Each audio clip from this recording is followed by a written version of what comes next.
Bismillah ar-Rahman ar-Rahim. Merci, Madame Diane. Je crois que c'est un peu plus compliqué de parler cet après-midi. C'est pas parce que c'est Kamel et c'est Hichem sont armés en dossier, en référence. Mais surtout vu la très bonne prestation de mes collègues qui m'ont précédé pendant la première session. En fait, je crois que je démarre avec peut-être trois handicaps. D'abord, j'étais plutôt arabophone et arabophile. Et si j'ai fait l'effort d'enjamber la Méditerranée et d'aller à la rencontre de la langue française, c'est plutôt pour des raisons plutôt strictement personnelles. C'est pour mieux communiquer avec ma fiancée, qui était de nationalité française et qui ne parlait pas très bien l'arabe.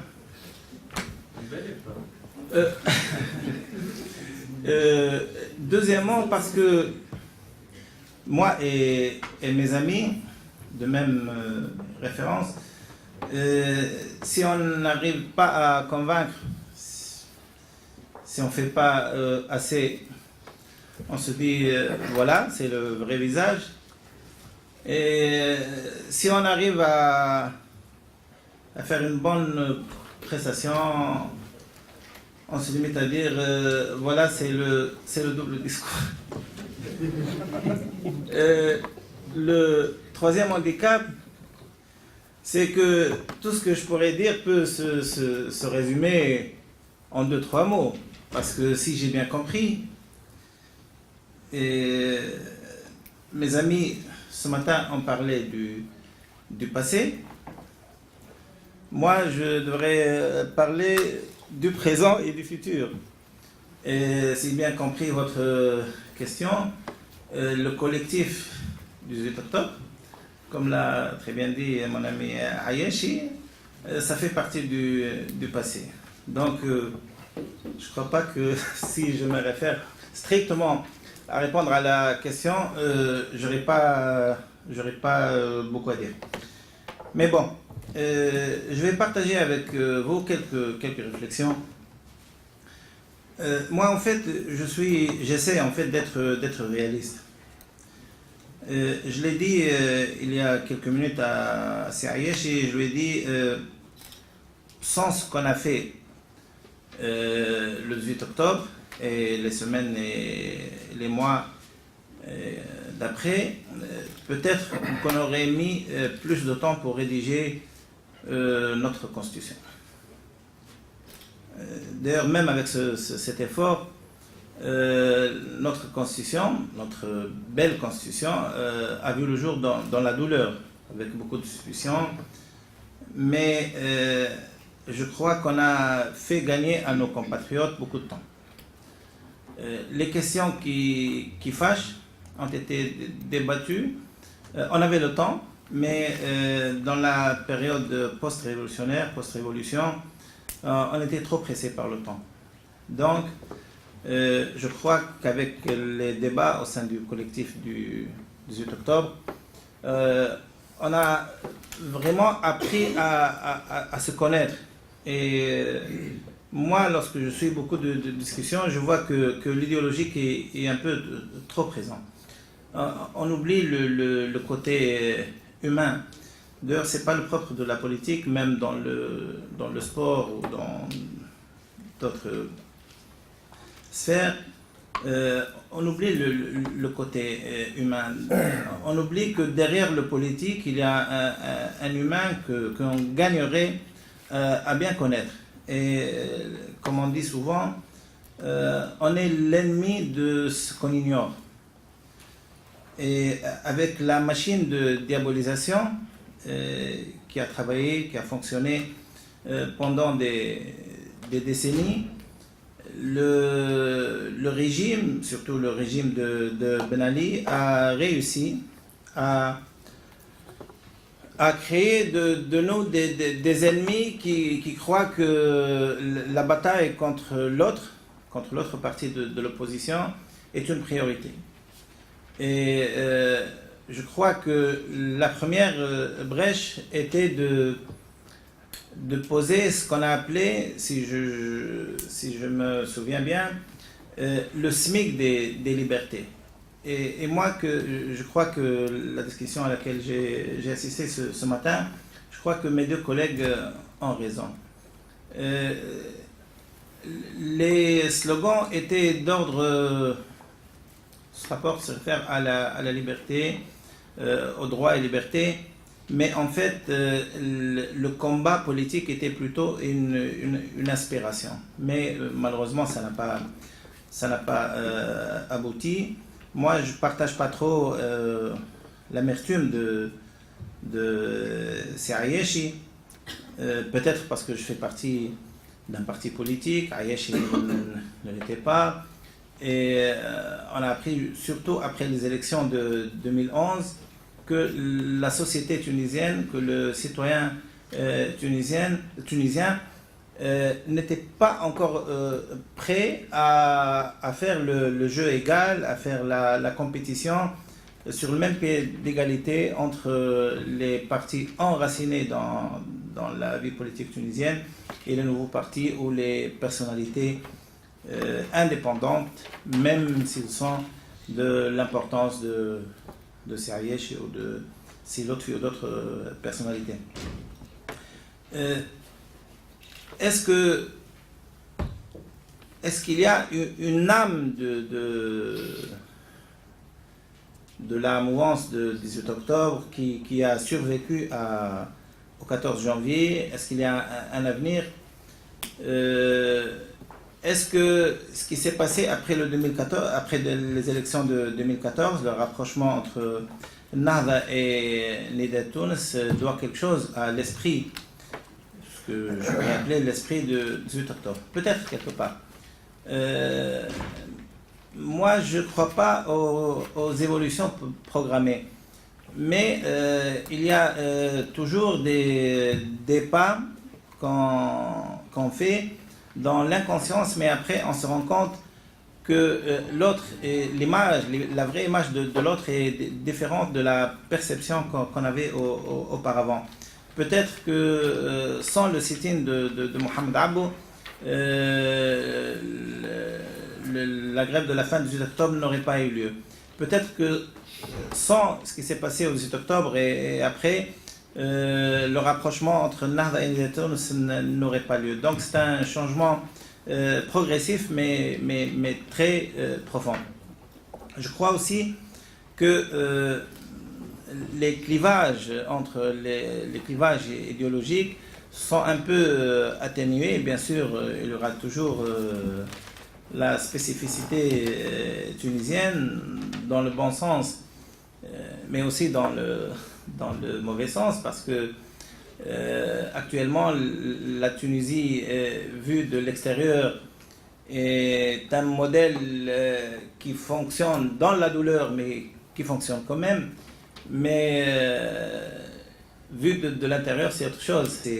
C'est l'amertume, c'est parfois même il y a des gens qui regrettent même qu'on a fait une révolution.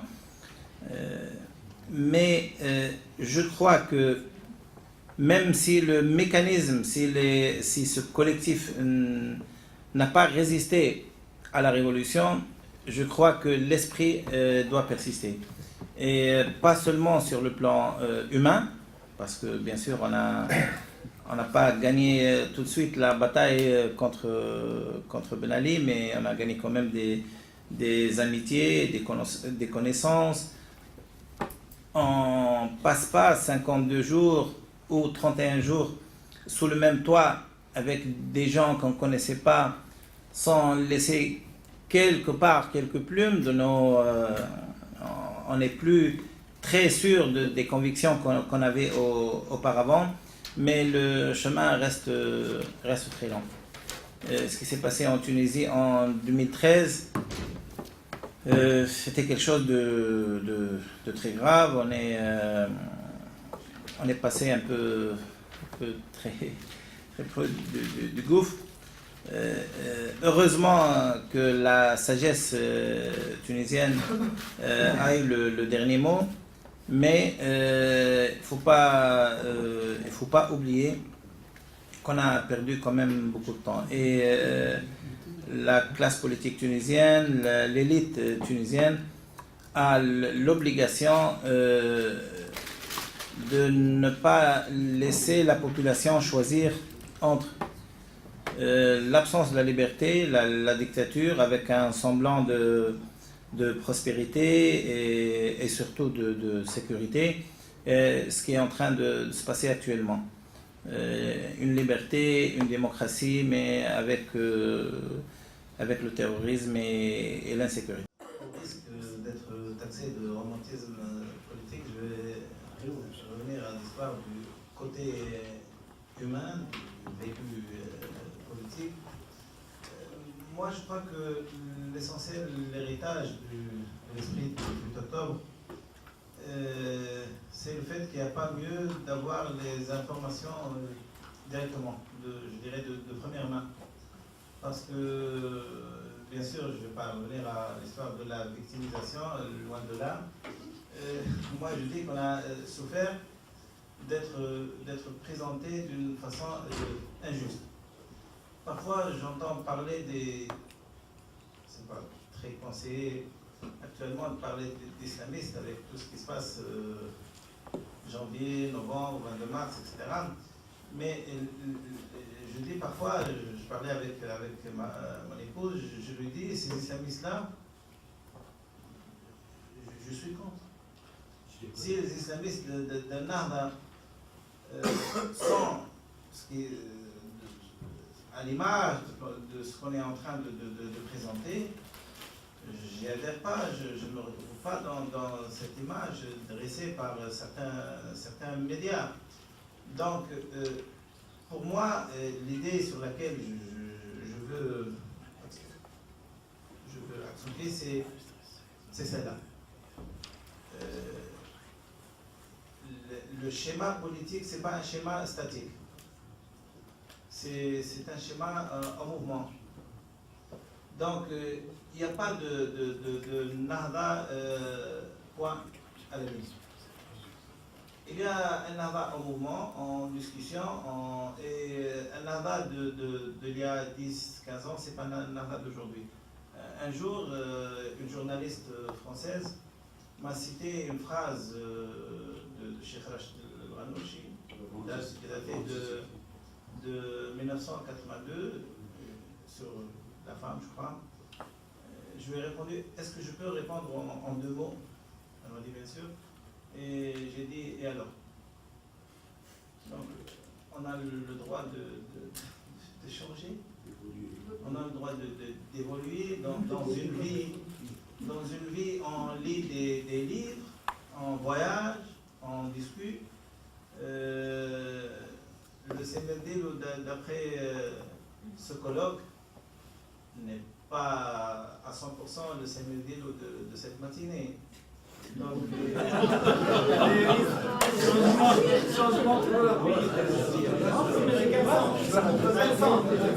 n'allez pas très vite en mauvaise conclusion. Ça ne veut pas dire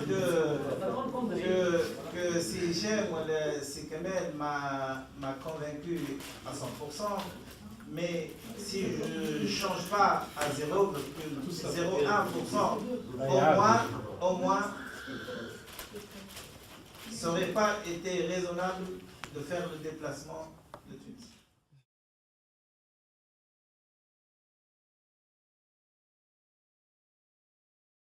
D'abord, je remercie les organisateurs de l'invitation et de l'organisation de cette journée. En fait, je sens comme si je suis en train de faire la commémoration d'un passé, plutôt que de parler d'un présent ou de voir quelque part un futur d'une action solidaire où il y a tout le monde. Parce que le 18 octobre, ça n'existe plus depuis la Révolution. Donc, tout à l'heure, lorsque Wajdi a posé la question, ou a fait plutôt le constat, d'après lui, il a dit littéralement, c'est la première fois que le collectif 18 octobre, depuis 11 ans, semble revenir sur la scène politique en Tunisie. Je ne vois pas où est-ce que... Là, nous sommes dans un colloque sur l'histoire. Nous parlons de l'histoire récente, ok, mais ce n'est pas vraiment la réalité. Donc, voilà. Mais bien sûr, nous allons discuter peut-être de tout ça après. En 2005, pendant la rentrée politique, c'est-à-dire au mois de septembre, octobre 2005 en Tunisie, la situation était fermée, bloquée. Il y avait la police politique partout où il y avait une suspicion d'une activité politique ou de droits de l'homme ou d'opposition en Tunisie. Il y avait eu le putsch contre l'association des magistrats parce qu'ils ont osé parler de l'indépendance de la justice et ils ont le pouvoir a mis en place un bureau fantoche et il a exilé à l'intérieur du pays les magistrats indépendants de l'association. Il y a eu l'interdiction avec force du nouveau premier syndicat des journalistes tunisiens. Il y a eu l'interdiction aussi avec force du congrès de la Ligue tunisienne des droits de l'homme. Et il y avait pratiquement interdiction de toutes les libertés publiques et individuelles qui n'avaient pas l'aval du régime à l'époque. Et en même temps, le régime préparait à grande pompe, avec grande pompe et beaucoup de bruit, un sommet mondial de l'ONU auquel assisteront des dizaines de chefs d'État et de chefs de gouvernement de tous les pays du monde en Tunisie pour parler de la liberté de l'information, la liberté d'Internet et tout. Il y avait un grand show à préparer en Tunisie. Et l'opposition et la société civile tunisienne étaient faibles, divisées, il n'y avait pas d'assises populaires. Alors on se posait la question, qu'est-ce qu'on fait? Est-ce que, s'il le faut, on élève le degré et le seuil de la lutte pour la démocratie, quitte à radicaliser plus l'opposition et à entrer en affrontement direct avec le régime? Ici, on le fait avec qui? Avec tous ceux qui acceptent? Ou bien est-ce qu'on travaille en groupe restreint, en partie restreinte, comme on l'a fait toujours? Et là, nous avons répondu oui aux deux questions. C'était au mois de septembre, juste pour l'anecdote, c'était le 18 octobre, comment ça a été fait pour l'anecdote, c'était au mois de septembre. Najib Chebi, qui était un militant politique, mais le numéro 1 d'un parti qui s'appelle le PDP à l'époque, le parti démocrate progressiste, nous a invités chez lui dans la banlieue de Tunis, à Gamak, la banlieue nord. Il y a une superbe maison qui ouvre sur la mer. Il avait maintenant, il a vendu, oui. Donc il nous a invités à déjeuner. Il y avait du poisson et du bon vin, et nous étions une douzaine, 12 ou 14 personnalités entre guillemets politiques et amis en même temps, parce que nous étions aussi une famille, des amis. Et alors qu'est-ce qu'on fait alors que Ben Ali prépare ce show? Nous sommes au début de l'année et la situation est bloquée. Et deux idées sont arrivées. D'abord l'idée de notre ami Khmaïs Chamel, qui a proposé, il a dit pourquoi on ne fait pas une grève de la faim? La grève de la faim est l'arme des faibles. Nous sommes faibles. Donc on fait une grève de la faim une semaine avant le sommet. Et comme ça, le monde va parler aussi de l'autre réalité tunisienne, la réalité de l'opposition et des libertés. Bon, il a lancé l'idée, on a parlé. Une autre idée, c'est moi qui l'ai dite, j'ai dit pourquoi aussi, par ailleurs, ce n'était pas relié, on n'engage pas un dialogue entre toutes les parties qui l'acceptent en Tunisie sur les bases de l'État démocratique qu'on veut créer, qu'on veut installer en Tunisie. Parce qu'il y a ce problème de travailler avec les islamistes. Donc, pourquoi on n'engage pas? Quelles sont les bases communes de tous les États démocratiques, en Suède, en France, aux aux États-Unis et tout. Et on discute de ces bases et on donne nos positions. Peut-être que nous sommes d'accord, peut-être que non, mais on va éclaircir tout ça et ça va peut-être nous permettre de continuer à travailler.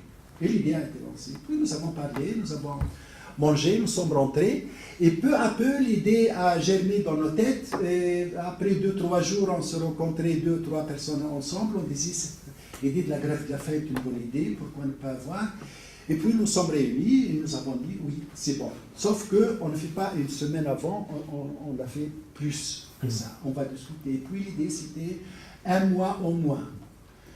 Mais nous étions en septembre, hein, c'était la fin septembre. Et nous avons décidé que nous allons contacter toutes les partis politiques qui le voulaient, et les politiques qui le voulaient, sans exception, y compris les islamistes, mais y compris tous ceux qui le voulaient. Et nous nous sommes divisés en petits groupes de 2, 3. Nous avons été chargés de contacter les chefs de toutes les parties, les premières personnes, et nous sommes allés voir tout le monde. Là, alors tout le monde. Et ceux qui ont accepté, ce sont ceux qui ont fait la grève de la faim. Parce qu'il y avait qui refusaient le travail avec les islamistes, c'est vrai, mais il y avait aussi ceux qui n'étaient pas convaincus de cette action, soit parce que ça ne veut rien dire une grève de la faim, soit parce que c'est un peu fort, on doit être plus modéré, et voilà. Et nous avons préparé cette grève de la faim qui a commencé le 18 octobre. Nous étions en fait 8 personnes à commencer la grève, mais si vous lisez le communiqué de la première journée de la grève, le communiqué qui a annoncé la grève et qui est signé par les grévistes, vous trouvez seulement 7. D'ailleurs, il est publié dans ce livre. Samir Dilou, il n'y a pas le nom de Samir Dilou. Pourquoi? Parce que nous avons convenu que chaque parti politique enverra une personne le représenter à la grève. Et Nahda, les islamistes, Samir Dilou était parti politique. Ce n'était pas officiellement, formellement au nom de Nahda parce que c'était un parti interdit, mais c'était au nom de l'Association pour la liberté internationale pour la liberté des prisonniers politiques, dont Samir était membre du bureau. Nous avons commencé la grève le 18, mais en fait, nous sommes allés dans mon bureau le 17 pour rester. Nous avons passé la nuit là-bas parce qu'on ne sait jamais si la police politique prend, c'est-à-dire le sait, peut-être. Donc, on doit être ensemble une nuit avant. Et nous étions là, les grévistes, une nuit avant, avec quelques amis très proches, 2 ou 3 amis. Et à minuit, nous allions dormir. La sonnerie, la porte, on a sonné à la sonnerie. On a vu par la porte, il y avait une voiture Isuzu avec quelqu'un qui avait un matelas, un couffin, et un jeune avec lui, et qui voulait entrer. C'est qui? C'est Maître Mohamed Nouri, le président de l'Association internationale pour la liberté politique, qui était avocat. Il était islamiste, mais pas nahdawi, mais pas de Nahda, qui est entré par la force pratiquement. Il a dit, moi je fais la grève avec vous. On lui a dit, mais comment ça se fait? Ça ne se fait pas comme ça. Si, moi, d'abord, je suis le président de l'association. Samir n'est pas président de l'association. Et puis, Ayesh, tu ne vas pas me chasser de ton bureau. Ça ne se fait pas entre arabes et musulmans. Moi, je veux faire la grève avec vous. Et il s'est imposé par la force. Sauf que, puisque nous avons convenu, c'était très délicat. C'est la première fois avec cette force que les islamistes et tous les autres fassent quelque chose. On voulait une de chaque parti, une personne de chaque parti. Alors, s'il y a 2 islamistes pour la première fois, ça fait un peu problème. Alors, nous allons discuter pendant 2 ou 3 heures, et puis Samir, parce qu'il est modeste et humble, a accepté, il a dit ok. Samir reste en arrière. On annonce la grève pendant la conférence de presse avec 7 personnes, dont Mohamed Nouri et pas Samir Dilou. Et puis, on va dire que Samir s'est aligné à la grève l'après-midi. C'est pourquoi, historiquement, la première photo et le premier communiqué n'est pas signé par Samir, mais on a continué. Et Mohamed Nouri, que chacun des autres disait, écoute, Ayesh, ceux qui ne sont pas convaincus, il disait, écoutez, Mohamed Nouri est un vieux, malade, il va rester 2-3 jours et partir, c'est pas grave. Eh bien, il a fait la grève jusqu'au dernier jour, et c'est parmi les rares à qui les médecins n'ont pas fait le feu rouge une seule fois, parce qu'il y avait le feu vert, rouge et orangé pour les grévistes. Il n'est même pas arrivé au feu orangé. Il a tenu vraiment très fort. Alors qu'Abdelraouf Laïed, qui est jeune et sportif par rapport à Mohamed Nouri, n'a pas terminé la grève, il a cessé après 13 ou 14 jours. Alors, juste pour vous dire que lorsque la grève a commencé, il y a eu vraiment un large écho de sympathie, de solidarité, et peut-être que nous allons parler par la suite qu'est-ce qu'on a fait après. Mais le fait est là que tout ce mouvement qui a été créé par la grève de la faim, qui a duré 1 mois, mais puis le collectif a duré pratiquement 6 années jusqu'à 2011, s'est arrêté net le 14 janvier. C'est-à-dire, la dernière réunion qu'a fait le collectif de octobre était le 17 janvier 2011. Chez Khmei Chemel, mais peut-être on en parlera. D'abord, à propos des avocats, il y en avait 6 parmi les grévistes qui étaient 8. C'est pour montrer combien les avocats étaient présents partout dans les luttes pour la démocratie en Tunisie.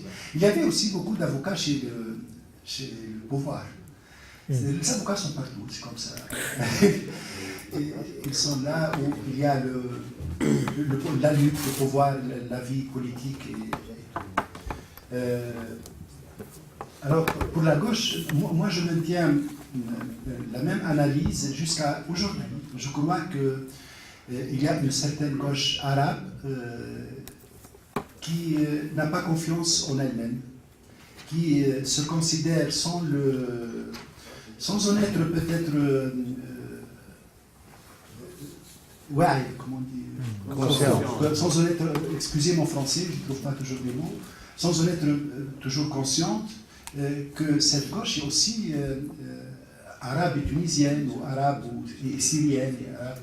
C'est comme si nous étions une colonie étrangère en Tunisie. Donc chaque fois que les islamistes sont là, nous perdons confiance en nous-mêmes et nous disons « Oh, ils vont tout accaparer, ils vont tout avoir parce qu'ils sont populaires, parce qu'ils jouent sur la religion, donc nous allons perdre. » Donc qu'est-ce qu'on fait? Donc on va avec notre force et on perd notre identité de gauche. La gauche, c'est la lutte pour, pas seulement la liberté, c'est la lutte pour la justice sociale, c'est la lutte pour nos principes que nous connaissons tous. Et je crois que ces années récentes, depuis la Révolution jusqu'à maintenant, ont montré comment la gauche réussit à perdre son identité, à faire revenir l'ancien régime, à aider effectivement l'ancien régime à revenir, à faire alliance avec pas ses adversaires, ses ennemis qui l'ont toujours frappé, qui ont frappé le pays, parce qu'ils ont peur des islamistes et parce qu'ils n'ont pas confiance en eux-mêmes. D'abord. Deux, je crois qu'une certaine gauche en Tunisie, particulièrement, est minée par cette lutte pour Zaham, pour le leadership, et par ce vouloir de se démarquer chaque fois. Nous avons une gauche, si on revient à notre histoire, c'est depuis les années 60 au moins, qui a commencé et puis qui s'est ramifiée, et chaque fois, parce qu'il y a une différence, et cette différence, ça devient une lutte fratricide. Et cette lutte fratricide génère des partis politiques, des sous-groupuscules qui se montrent comme partis politiques, et les élections ont montré la popularité de ces partis politiques, combien ils sont. Et il n'y en a pas qui ont réussi avec leur voix. Ils ont réussi parce que le régime, la loi sur les élections leur permet d'avoir des places.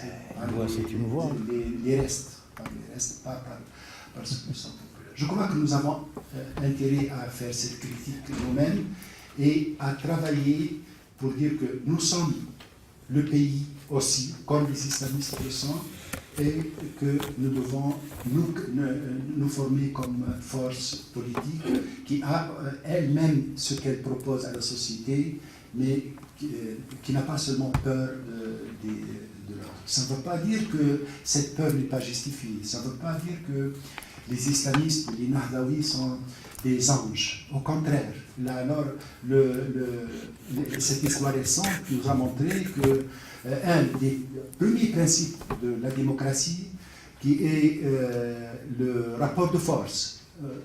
Pourquoi il y a la démocratie? La démocratie, c'est un ensemble de valeurs régies par un ensemble de mécanismes, mais surtout protégés par un rapport de force. Chaque fois que le rapport de force est faible par rapport à quelqu'un, celui qui est fort tend directement à accaparer tout. Que dire de ceux qui, dans la culture et l'accaparement de tout? Donc, il faut créer un rapport de force contre les islamistes, pas pour les exilés du pays, mais pour vivre ensemble. Il faut que nous soyons forts. Et nous ne serons jamais forts en suivant d'autres partis politiques. C'est en nous créant nous-mêmes une identité politique, et c'est ça notre faiblesse. Il y a un historien libanais qui s'appelle Fawaz Trabelsi. La question que je posais du positionnement des gauches par rapport à Sisi ou par rapport à Bachar el-Assad disait que les gauches, donc il me renvoyait un peu la question en la critiquant en disant « mais les gauches participent aussi de l'autoritarisme ». Est-ce que vous iriez jusqu'à là? Si vous, nous demandons chaque jour et chaque nuit au parti de Nahda de réviser sa plateforme politique et idéale des idées par rapport à l'État, et pour montrer qu'ils sont démocrates, qu'ils ont révisé les anciens mécanismes et principes. Mais est-ce que nous l'avons fait, nous? Est-ce que, par exemple, le parti patriote démocratique ou le parti du pacte a fait la révision de sa plateforme? Qu'est-ce qu'il dit à propos de la dictature du prolétariat? Est-ce que c'est toujours notre but? Il paraît que ça l'est toujours, parce que ça n'a pas été révisé. Je veux simplement réagir à ce que Adi Shrif il a expliqué pourquoi il était et il est toujours, pourquoi il était contre le mouvement du 18 octobre. Parce que ça a divisé la gauche, parce que ça a légitimé les islamistes d'une façon...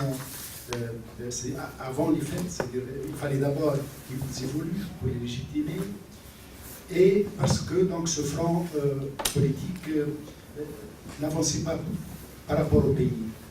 D'abord, maintenant que 10 années sont passées depuis la création de ce mouvement 18 octobre, il faut enfin l'étudier d'une façon froide et calme et scientifique entre lui, mais ça n'a jamais été un front politique le 18 octobre. D'ailleurs, son nom, c'est clair, c'est le collectif du 18 octobre pour les droits et les libertés. Il n'a pas une plateforme politique. Il n'a pas un programme politique. Il n'appelle pas à changer le régime. Il n'appelle pas il ne présente pas des listes aux élections ou bien un bédil, une alternative politique. Non, pas du tout. Dans tous les textes qu'on a produits, et dans toute l'action politique qu'on a faite, on a fait ce que la Ligue des droits de l'homme faisait. Et il y a deux textes dans lesquels on cite les objectifs du 18 octobre. Le texte du premier jour de la grève et un texte qu'on a appelé Élargir les objectifs, qui est sorti en 2007. Les deux textes, on les a devant les yeux. Ce qu'on voulait, c'est la liberté de la presse, la liberté d'opinion, l'indépendance de la justice, l'amnistie générale, mais aucune revendication du point de vue comme un front politique. D'abord. Donc c'est un collectif. Sur quoi il était basé? Une lutte sur le terrain pour défendre les revendications, pour dire non aux violations des droits de l'homme. Ce qu'on a essayé de faire. Et on n'a pas toujours réussi parce que l'oppression était forte, parce qu'on n'était pas populaire. Donc on a organisé des actions depuis la création du collectif en décembre, je crois, 2005. un mois après la grève, pour faire des actions, des manifestations, pour des communiqués, des réunions, et pour participer à l'étranger, pour parler du régime et tout.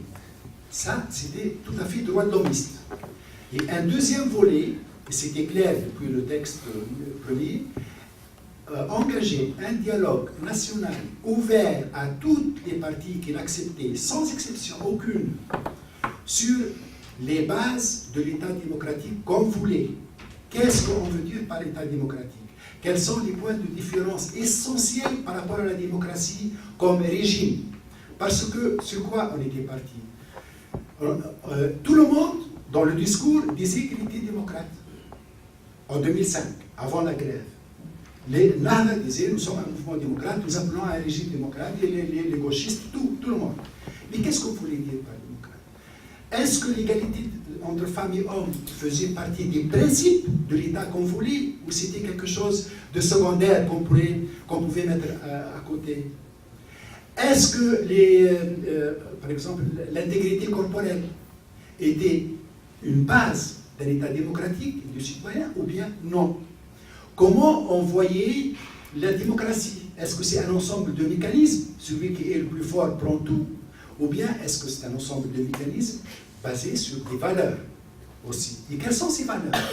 Alors on a dit, avant de passer peut-être, éventuellement, à un front politique pour se présenter comme alternative au pouvoir existant, on doit d'abord, et c'est là où notre vision était juste à mon avis, on doit d'abord éclaircir ce débat. Donc on a engagé ce débat. Et on a produit, par ce débat, où personne n'était exclu, sauf celui qui s'est exclu lui-même, sur l'égalité entre femmes et hommes dans un État démocratique. Qu'est-ce qu'on voulait dire par ça? En Tunisie, dans les années 2000. Qu'est-ce qu'on voulait dire par... comment on envisageait la relation religion-État et le principe, ou bien la liberté de conscience. Et on a produit ces textes. Aujourd'hui, le contenu de ces textes est rédigé sous forme d'articles constitutionnels. C'est-à-dire qu'on a perdu au moins une année, sinon quelques mois, plusieurs mois, dans la discussion, dans le débat national sur la Constitution, si on était parti sur les bases de ces textes, sur lesquels Nahda était d'accord. On aurait pu gagner au moins une année, à mon avis, parce que ça existe dans la Constitution, après des débats très forts, alors que tout le monde était d'accord. Mais ce n'est pas ça, juste une simple question, c'est pour dire que ça n'a pas été un front politique, ça a été un collectif, comme une organisation de droits de l'homme.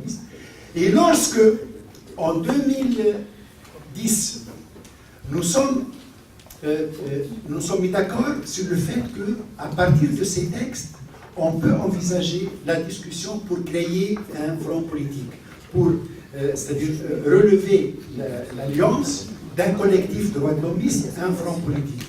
Nous avons décidé, excusez-moi une minute, c'est pour l'histoire, nous avons décidé de publier ces textes comme plateforme à la discussion pour relever le degré d'alliance. Et ça, nous l'avons édité ici à Paris. Ça a coûté 5 000 €. Nahda, on a payé la moitié, 2500. Et le comité pour les libertés, on a payé la moitié. Kamel Jendoubi, on a assumé Le fils, la transparence. La transparence. Nous l'avons édité ici à Paris. L'édition parisienne, tu la montres sur cette chiffre, elle est merveilleuse. Vous voyez la différence. Parce que nous n'avons pas réussi, c'était en novembre, début novembre 2010. Début novembre. Et je me rappelle, j'étais avec Tark, on attendait Yed Dehmeni pour qu'il aille à la librairie pour choisir le titre en définitive, et dit que c'était, le titre, nous sommes d'accord, c'était La voie vers la démocratie. Et Tark m'a dit, c'est trop prétentieux, ce n'est pas la voie, c'est notre voie. Donc on change le titre et on a changé le titre dans le café avec Tark. Notre voie pour la démocratie. S'il vous plaît, une minute. Nous avons, il faut qu'on laisse du temps pour la discussion. Et nous avons décidé de l'envoyer à Tunis, les 5000, je crois, ou 7000 exemplaires. Mais nous n'avons pas réussi. Alors Ziyed Toulet, qui est un militant qui connaît la clandestinité et qui est membre de la NAHDA, a trouvé un photocopieur qui le faisait clandestinement, et nous l'avons imprimé sous cette forme pour commencer à...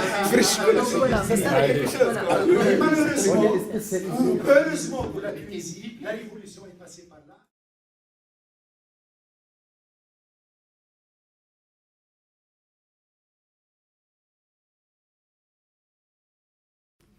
Ça veut dire parler du 18 octobre aujourd'hui, après 10 ans, même plus, de la création de ce mouvement. Parler de 18 octobre aujourd'hui, c'est d'essayer de lire ce mouvement qui a laissé ses empreintes sur l'histoire politique récente de la Tunisie en deux niveaux ou en deux temps, si on peut appeler ça comme ça. Le temps réel, le temps de la création de ce mouvement et le temps actuel, après 10 ans de la création et après beaucoup de changements qui ont été faits en Tunisie et essentiellement la révolution en 2011. Pendant le temps de la création, il y avait deux défis entre les gens qui ont créé le mouvement 18 octobre ou qui ont participé à la grève de la faim. C'est le défi de la répression de Ben Ali qui a passé à un niveau élevé, comme expliquait Aïcha elle-même tout à l'heure, et le défi de dépasser ce qu'on appelait les zones grises, al-manatiq al-ramadiyya, les zones grises entre les islamistes et les laïcs. Parce qu'il y avait des divergences de l'histoire et surtout les confrontations qui étaient dans l'université tunisienne, essentiellement à la fin des années 70 et pendant les années 80, parce qu'il y avait les tendances qui sont renforcées, soit de la gauche, soit des islamistes à la faculté, et qui n'ont pas été tranchées. Alors,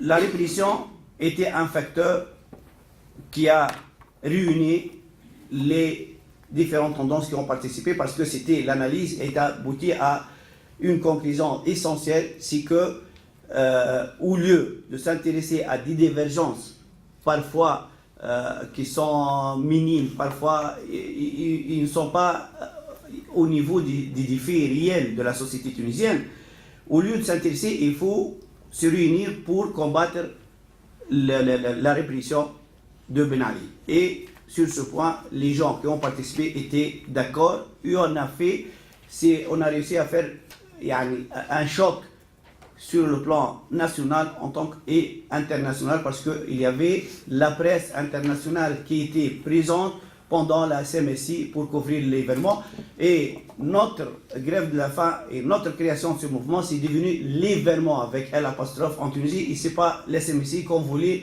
Ben Ali. Ça, c'est la première réussite de ce mouvement. La deuxième, concernant les zones grises, on a aussi entamé un débat profond au fond des choses pour dire quels sont les points de divergence entre les laïcs et les islamistes qui n'ont pas été résolus depuis un certain temps. Et c'est avéré qu'il y a un vrai problème de conscience, un vrai problème de compréhension entre les deux tendances. Et c'est pour cela qu'on a discuté l'égalité des genres, l'égalité des sexes, et on a adopté un texte extraordinaire sur l'égalité des sexes, et où les islamistes, je pense, pour la première fois dans leur histoire, qui ont signé sur un texte où en disant que le code de la statut personnel est un acquis en Tunisie et peut être développé. Ça, c'est le premier texte. Le deuxième, c'était la liberté de conscience. Parce qu'il y avait, soit en Tunisie, soit ailleurs dans les pays musulmans, ces fatwas qui, comme disait M. Chérif tout à l'heure, attaque les gens de leur conscience, leur conviction religieuse et tout ça, parler des athées, parler des gens de gauche qui sont des athées et tout ça, le fond du problème, c'est resté sur le plan religieux et non pas politique. Et c'est pour ça qu'on disait à l'époque que discuter pour en finir avec ce problème. Et on a adopté le deuxième texte concernant la liberté de conscience. En arabe, c'était Hurriyat al-Dhamir wa al-Mu'taqad. Et le troisième, c'était aussi un vrai problème. C'est pas en Tunisie uniquement, mais dans tous les pays arabes et musulmans, c'est relation entre religion et État. Et malgré les écritures qui ont été faites depuis un siècle, au début du XXe siècle, il y avait des penseurs arabes. Ils ont écrit des textes extraordinaires concernant cette relation. Et je cite Ali Abdelrazak qui a écrit son fameux livre. Mais sur le terrain, il y avait ce problème entre État et religion. Et on a adopté aussi un texte qui, on peut le nommer maintenant ou le qualifier comme un texte progressiste. Ok? Mais cela, c'était du passé. Cela, c'était le premier temps. Et les choses ont beaucoup changé juste après la Révolution.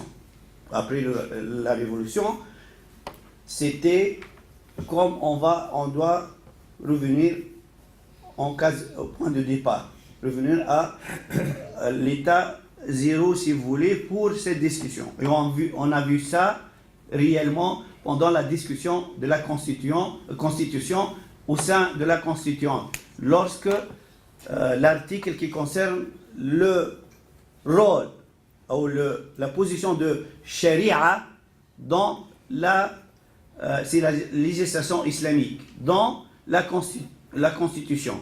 Et cela, on a risqué de perturber tous les acquis. Où il y avait des gens qui n'ont pas fait les réformes nécessaires de leur pensée, soit au sein des islamistes, et il y a au moins deux membres qui appartiennent au mouvement Nahda et étaient trop accrochés à la charia. Et de l'autre part aussi, il y a des gens qui ont laissé à part tous ces textes-là pour revenir à un débat, disons primitif pour ce genre de débat. Aussi, on a vu qu'à partir de 2013, le terrorisme et les assassinats politiques en Tunisie, ils ont poussé vers la popularisation dont on a beaucoup souffert pendant la période de Ben Ali. Ça aussi, il nous a fait reculer des pas en arrière. Et aussi, maintenant, on se trouve en train de discuter, après 5 ans, même plus, de la Révolution, et après plus de 10 ans de mouvement 18 octobre, on est en train de discuter des choses ou c'est marginal comme le cas de Niqab. Maintenant, Niqab, ce n'est pas un cas tunisien, mais maintenant, si vous voyez les débats télévisés, les journaux sont en train de participer à ce débat pour peut-être faire une déviation sur les fonds de problème qui doit être discuté. Moi, si je veux analyser maintenant ce qui s'est arrivé avant et après, je peux dire que... Et pendant.